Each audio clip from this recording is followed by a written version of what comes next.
Oh my God, it's happening. It's happening. I put on lipstick for you. It's pretty amazing. You know, I put on this jacket, which do you recognize it? You I gave it do. to I think it's mine, right? It's yours. You gave it to me. Okay. I mean, I can sort of see, but I might have to I put know, my it's fine. old school glasses on. You'll Yeah, totally. How are you? Hi, I'm so happy to be with you. I went into this like cute spot in my parents' home for good lighting, and then there was like no connection in there. So we're just winging it. Oh my God, Um, stop. Please. You look beautiful. You how, always look beautiful, Nitty. how are you doing? I'm so excited that we get to chat tonight. I know. I mean, I'm okay. How are you doing? This is day 35 or 36 in isolation. For me, I took a long walk today because it was so Oh, sunny good. and beautiful out. Mhm. But I have to say, I was really surprised. I saw a lot of people on the street who weren't wearing masks, Mhm. who weren't standing 6 feet apart. I was shocked. I mean, I was actually Yeah. shocked. It was very disconcerting, and Mhm. especially for our community. Yeah. I just want to reiterate how important it Yeah. is for everybody to stay safe and stay healthy. I mean, for anybody with any kind of underlying condition, this is a really scary time. It really is. Yeah. It's so true. And for anyone who's joining, Hello. Stacy was hello. Hello.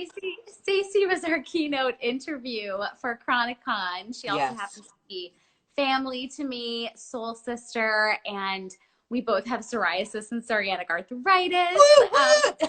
yes. So that has bonded us. And Yes. so we got a lot of messages today from people who are really excited to see you again. And especially Oh. right now, because it's so true, like what you were just saying about how concerning it is for everyone. But then if you happen to also have a chronic illness or are immune compromised, it's just it's terrifying, Yeah. actually. Yeah. And Yeah. I have to say, I was little bit later than you to get on the boat and say, wow, this is super serious. At first I thought Mhm. everything was, sort of under control. And then Mhm. obviously realized pretty quickly that it wasn't. But the idea that, we are in a special category is something that I think a lot of people with chronic illnesses either don't really want to talk about, don't feel like, I don't know. And in a lot of ways, I have felt a little strangely validated by this time Mhm. because in some Right. ways, being home and having to stay home and not do anything is what I've had to do a lot of times when fighting with my chronic illnesses. And I have more than one. So for me, there was almost like, wow, this is enforced reset button, which in some ways has been helpful and in other ways is very stressful. And I think that everybody's had their own experience. But for me, it's just been a combination of both. At first, I was like, psych, my inability to do anything when I don't feel well is sort of what Yeah. the world has to deal with now. And there was this immediate sense True. of relief. But, Mhm. now we've all been in isolation for a long time. And I'm sure, as I am, most of us are sick of it. Yeah. No, I totally agree. And sorry about that. My parents have a landline, which is, it's Wait, very they have a what? a landline, so it keeps ringing, it's very 1990s of them. It's very cool. But anyway, no, it's so true. And I've heard that from a lot of people. I've heard that people in our community feel like, oh my God, now you guys finally understand, like Yeah, when we can't go out because we're not feeling well, whether you can see it or not, it's so it's real there. and it's there. And also, like, the world is not set up to take care of us at all. And there's so Right. many like memes and things that were going around in the beginning where it's like, oh, so all those people who needed to go on disability or who needed to work from home or, we're having a Lyme disease flare or an arthritis Right. flare or whatever it is, and you can't see it, you could have cared for them differently. And Yes. I'm hoping that that happens out of this, but that's so Well, I'm true. hoping for a lot of things that happen out of this. And Yeah. I certainly think that empathy is one of the biggest things. I think Yeah. as a society, we need to level up a little bit. And this is a real opportunity because it's just unprecedented in our lifetimes. But this is a rare opportunity to really like take a look at the way that we treat people with chronic illnesses, the way that we treat people who are ill, and do something about that, because we need so much compassion right now for each other and for ourselves. And that's another thing I think I have been thinking a lot about while I've been in quarantine is like, one, what can I do to help more, but also that I put all this pressure on myself to, what can I do more of, what am I not doing, what am I not doing? I'm supposed to lose 20 pounds while I'm in isolation. I shouldn't be eating this vegetarian pizza or what, you know, whatever it is. There's so much pressure associated with quarantine now that it's hard for me to kind of get my head around it. I have to take a step back and realize I've been here before when other people haven't been. And did I do this to myself? No. I mean, you know, obviously we want to take as good care of ourselves as we can, but we also have to understand like people are dealing with anxiety and depression and all the other invisible illnesses. And, you know, we have to be as kind to ourselves as we want to be to other people, for sure. Yeah. No, I think that's so important. I see lots of hellos like Sam and Melise and other people saying Hi, that health Elise.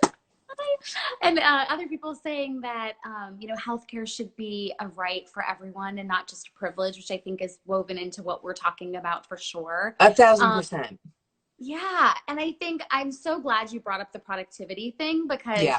you know, we're New Yorkers. Yeah. We run our own businesses. We Yeah. hustle. We're doing things all the time. We're running around and socializing and all the things. And I think that was a really big recalibration for me in the beginning, especially, and still honestly on like a daily basis, I have to sort of do a little check-in and be like, okay, if these three things are the only three things that you get done today, it doesn't mean that you failed. It Right. doesn't mean that you should have done all this other stuff. It is a recalibration. And I actually think the whole earth and the world needs to recalibrate right No, now. 1,000%. And I also think that, you know, during this time with enforced isolation comes a lot of anxiety and a lot of depression. And I will say, I have to hand it to the New York Times. One of the things that I saw today is that they have literally set up sites all over their actual site for you to talk about money, to talk about mental health, to talk about healthcare, insurance, investments, all the things that we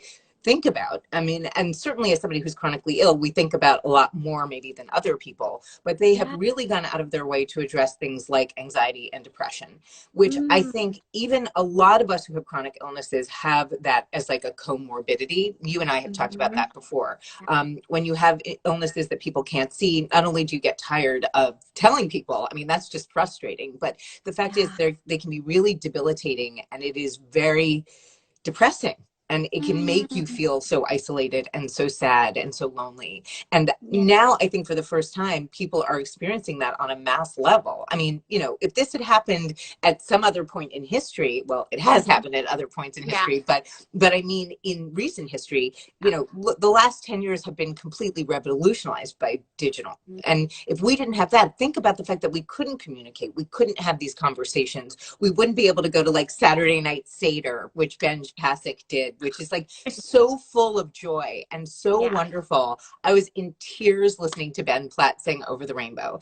And Judith Light was talking about the background. I didn't know that two gentlemen who were Jewish and Yiddish wrote it, and they wrote it like 2 weeks after Kristallnacht. Like all of this stuff was making me feel so incredibly emotional, you know, in so many ways. Like we are able to connect in so many ways now, and thank God for that, because I think this kind of isolation really, it produces anxiety and depression, and people who already suffer from it, one can be like, see, I told you. But then on the other hand, it's exacerbated by all of this. Hi, my sister said hello. I know, Hi, I Jacqueline saw London, that. RD. So someone asked a question. COVID-19 has brought me a lot of anxiety. How does one deal with this? And I'm only 19 years old. So I think you're touching on this a little bit, but are there specific things that people can sort of maybe grab one or two things that they can do, especially as a young person? Yeah, I mean, especially as a young person, you know, who's definitely more wise and probably smarter than me when it comes to digital and apps and things like that. There's Calm, there's Meditate, there's all of these incredible apps that I actually have not been like a sort of constant user of or continual user of. But today, when I took a walk, I found myself being so anxious, seeing all of these people who were not protecting themselves, that Yeah. I put on a walking meditation to help Mm. me focus on my body and taking care of myself and taking deep breaths. And I think that there are great sleep meditation apps. I've had a ton of trouble sleeping. I mean, granted, I've always had trouble sleeping, but I think now it's even worse. That I tried to do before I go to sleep. I try definitely to limit the amount of news that I see. There is a lot about what happens in the news that is so stressful for a lot of us, and it's too much. You need to be informed, but you don't need to be over informed. And a Right. lot of the news is a news cycle. So in 24 hours, you'll see the same thing over and over again. You don't need it. You don't even need to do it every 24 hours. Just, Yeah. make sure you know what's safest and best for you psychologically. I found myself the first week, like making cocktails every night and just lying on the couch and going through. Yeah. I've been teaching my girlfriend about 70s and 80s cinema. Nice. But the thing about it is that it quickly dawned on me that, like, okay, this is the long haul. Like, am I taking care of myself if I'm drinking alcohol every single night? Probably not. Am I dehydrated? Probably. Gee, maybe I should drink some water with that sugar-free, Coke Yes. Zero, whatever. So, but the longer that we're in isolation, the more we have to focus on the inside in order to be able to deal with the outside. And Yeah. really, I highly recommend breathing exercise, meditation, anything that brings you some kind of comfort. And, for me, if I exercise too hard, then I get sick, right? I get psoriatic arthritis flares. So I have been walking a lot. And that has, somebody said they love what I'm wearing. Thank you. It's Tucker. It's a dress. I was going to ask you. Okay. Thank you. Anyway, I Yeah. now I completely forgot what I was No, saying. no, you were talking about you've been walking a lot lately. Yes. Like our walk Well, with so Leslie. our walk with Leslie, walk at home. But even that, if I do that too many days in a row, so now I have, like, I'm having an arthritis flare in my foot, which, I mean, first of all, I'm having an arthritis flare in my foot. I sound like I'm complaining and so, No, you sound like a chronic illness warrior, like so many right. of Well, us. but I realized that, like, even that, even trying to lift my legs and do grapevines and do things that, a lot of people have no trouble doing. Well, the really hard part is the knee lifts. I find the knee lifts in Leslie at home to be the hardest. But she is very encouraging and tells you, if you can't do this step, just keep on walking. Totally. So I have been walking outside because I think we're also vitamin D deficient at this point, which, again, for chronic illness is not good. So, my sister, I don't know if she's still on here, but she is the head of nutrition at Weight Watchers, and she can tell you, obviously, all of the benefits of eating well when you are, compromised in terms of your immune system or any kind of chronic illness. But I just think that, as a 19-year-old, that's a lot. This is a lot for a young person to deal with right now, especially somebody in school, especially people who are not with their families right now. This is a lot to deal with. So exercise, really meditation, I am learning very quickly that I have to limit screen time too, because this is look, I'm here and we need vitamin D. That was my sister. Yes, we need vitamin D. Jacqueline, what else do we need? Yeah, tell us everything we need. Right. So one of the things that, I think is so important is that limiting screen time. I'm noticing more and more that it's just as easy to fall into the social media traps that we would fall into if we were, out and active and being like, that person's life. Look where they're sheltering in place. Look at how privileged they are. Look at how what I don't have. All of these things. We really have to pay attention to the inner monologue. So I highly recommend reading as well. The Untethered Self. I'm pretty sure that's the name of the book. Untethered if I got Soul, it correctly. I think. Is it the Untethered Soul? That's correct. Yeah, I haven't read it, but I've heard of it. Right. The reason that I bring that up is that, it really talks a lot about the voice that is constantly in our heads, that we stop even noticing that there is a voice in our heads that is telling us bad things about ourselves, that is telling us how much we envy other people. All of these things, they're going to be even worse in isolation if we're not careful. So, you talk about self-love, obviously, and it's one of the most important things that I think we can talk about in the chronic illness world. And that applies to mental health as much as it applies to any physical issue as well, because we are not kind with ourselves. We are the toughest critics on ourselves. We give other people who don't deserve it free passes all over the place, but we seriously take so much of our frustrations out on our little bodies and our beings, and we have to be kinder. Totally. Someone's saying that they get jealous of like seeing people's groceries, like it's like that kind of FOMO, like somebody great. Yes. Oh my I God, feel I the have way. two friends who have been doing amazing grocery shops. I walked past a Whole Foods today with like a line 4 blocks long. I was like, no, I can't. I That's cannot amazing. do it. I cannot do No, it. totally. And I completely agree with the meditation too. I can't say that I'm an avid meditator. I don't meditate all the time, but when I have trouble sleeping, it's one of the things that really does help me. And I too have been having trouble sleeping. I don't normally have trouble sleeping. And this last couple of days, I opened my Insight Timer app, which, you know, you can also get free meditations on there. And I've been Right. using a deep sleep meditation on there that's like 12 minutes, and I've been falling asleep to that. It's been really Which helpful. one is that? Which one? I don't It's know. I'll send it to you, but it's the app is called Insight Timer, and Okay. then I just search for sleep Oh, I meditation. think I might even have that on my phone. I know that I Yeah, downloaded a bunch of like tools, not yeah, all of which I have, yeah, looked at yet, but Insight Timer sounds familiar to me. And if it doesn't, yeah. send me the link anyway. I'll send you the link. I'll text it to you.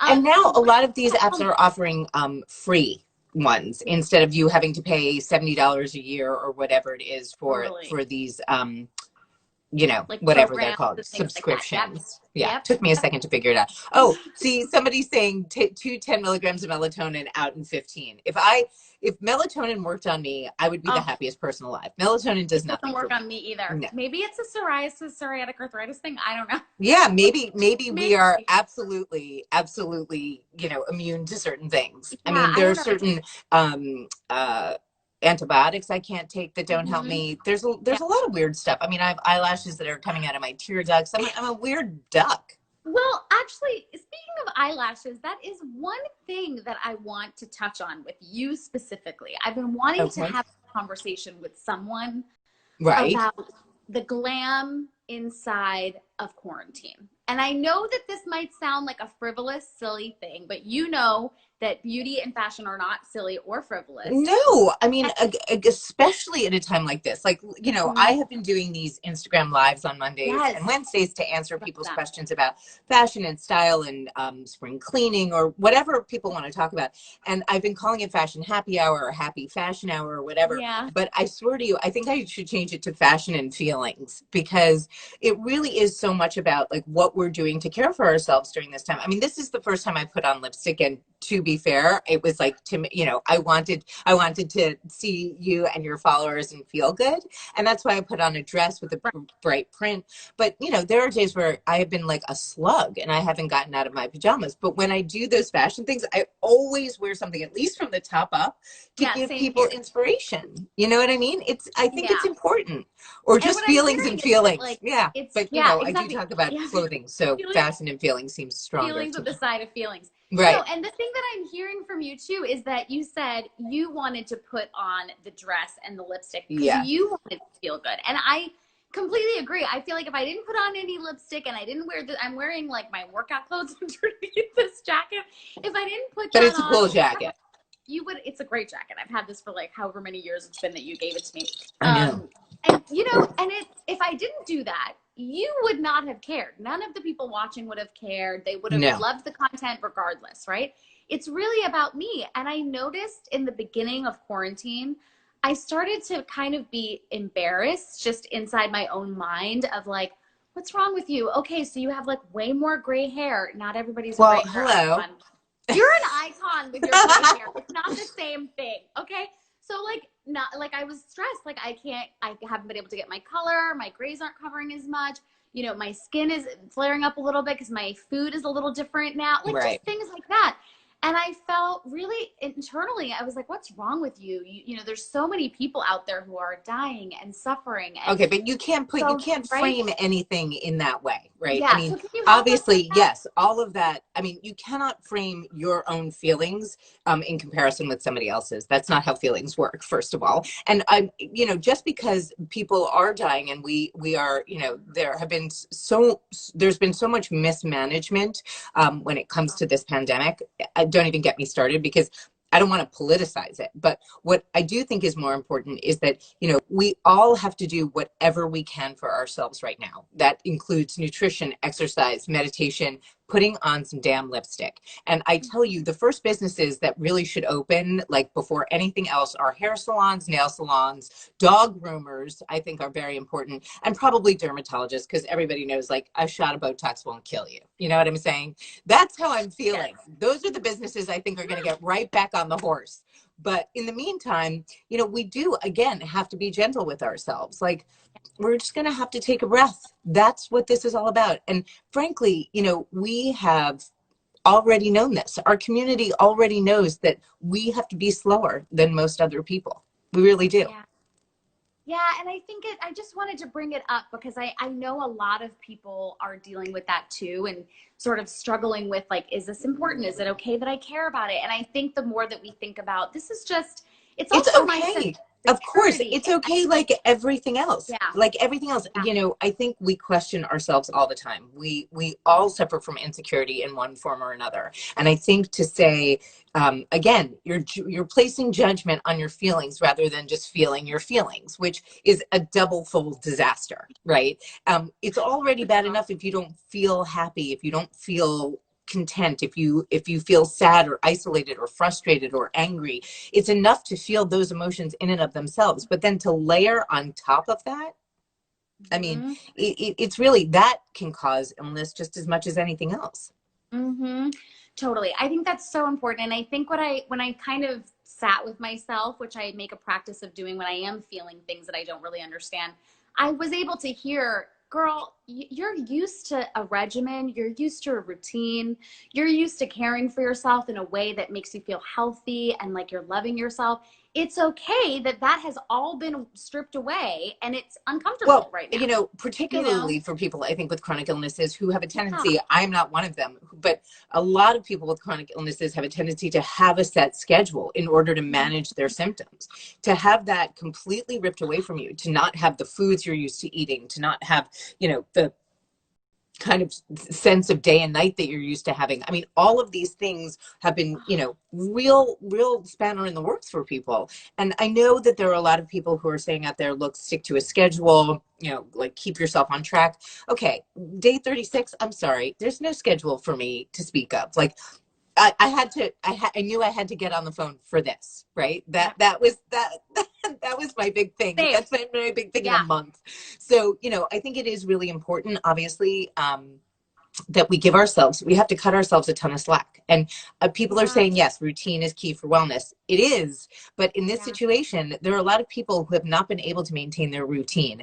And that is through no fault of their own. And they do have to recognize that, yes, somebody's saying, I think women are conditioned not to talk about pain, 1000%. But I Totally. also think we don't talk about pain. We don't talk about feeling disorganized. We don't talk about feeling lost. Women are conditioned not to talk about anything without being seen as weak or things that men would never be accused of, ever. Totally. Just the society we live in. Totally. And someone was also asking in the comments earlier about, where do you find community around chronic illness when you're having such a hard time dealing with your own chronic illness? So if you're coming here from Stacy's following and you haven't heard of Chronicon, please come check us out. Stacy, Yes. you are one of our you are our keynote interview for Chronicon. I was your keynote interview for the very first Chronicon. I mean, This is so amazing. that was an honor, and I very much appreciate that. And I appreciate this conversation. So I hope that it's one that you keep having, and I hope that you'll have me back. But Always. I really think that it's so important for us to keep talking about all the aspects of chronic illness, whatever they may be, because, I feel like there are as many versions of chronic illness as there are people. And the thing that, gives us community is to communicate and to talk about them as much as we can.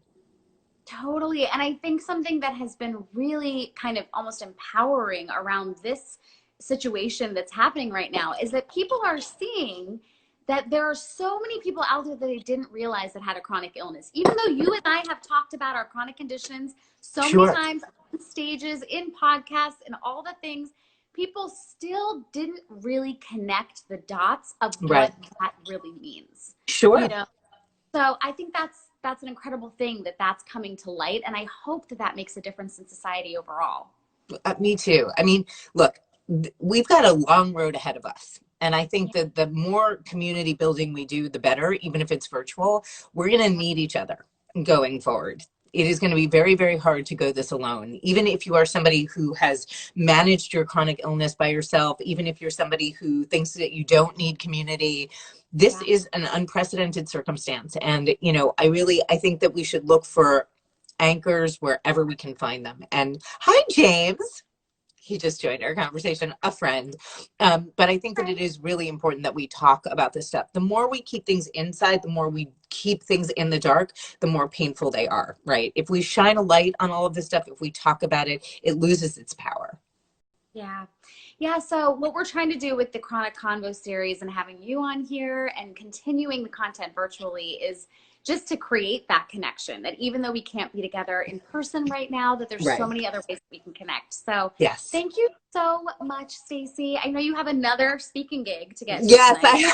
I know. All of a sudden, I'm so popular. It's amazing. It's amazing. You're always popular in my book. So thank you I for love being you. here. I love you so much. And I'll Just see and you to soon. all of your, you know, Yeah. followers and everybody, please, please, please stay safe. Don't forget to take care of yourselves. And if you are managing a chronic illness and you also have to take care of a family member or your family, just remember that you also need to take care of yourself, right? It's like the airplane thing, your mask and then the person that you have to take care of. So, Yeah. oh, my friend Kristen is also checking in. So there you go. Hi, Kristen. I've heard so much about you. I'll tell her you say hi. But I love you very much, and I thank love you for you so having much. me. And it was great. Thank you for all who tuned in. I'll see you soon. Mwah. Bye, Bye. guys.